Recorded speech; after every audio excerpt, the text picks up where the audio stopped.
from the Sterling Public Library, here to tell you about a couple more books from our young adult collection, Stacks.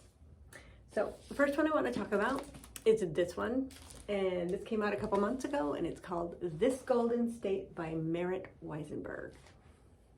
So this is a realistic fiction book, and I'm going to read you the first line.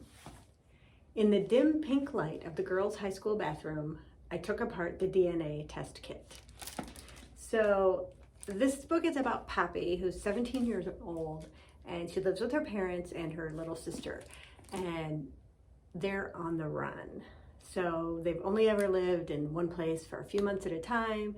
They move, they get new IDs, and she doesn't really know why, but it's been this way her whole life. Her parents just tell her it's better if she doesn't know why. It's safer.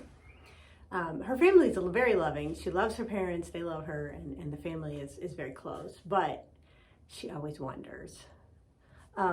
So on a whim, because she happens to have the opportunity, she actually decides to send in an anonymous DNA test kit. And she finds out that she may have a relative. Now, normally she doesn't have access to the internet because her parents are very protective. But because she's taking this special class, summer class at a local high school, she meets this boy and ends up using his laptop and phone to do some research on the internet to find out more about herself. Well, it turns out that her sending in this anonymous test kit also happens to tip off the people who are looking for her family. Anyway, stuff happens.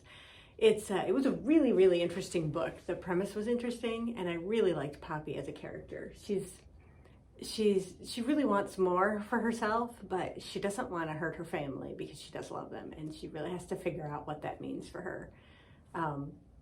It's very, very coming of age. There's a little bit of adventure and mystery as she finds out what's really going on with her family, and a little bit of romance. But anyway, this one was really good. The other one I want to talk about is also kind of new, only came out a couple of months ago, and it's called 1,000 Steps Into Night by Traci, Chee. So this is a fantasy that kind of reads like a tale. I will read you the first line. Long ago, in the noble realm of Awara, where all creation, from the tallest peaks to the lowliest beetles, had forms both humble and divine, there lived an unremarkable girl named Otori Miyuko. So like I said, this does read like a tale. It takes place in a Japanese-inspired land where spirits and demons walk the earth and interact with humans at the same time.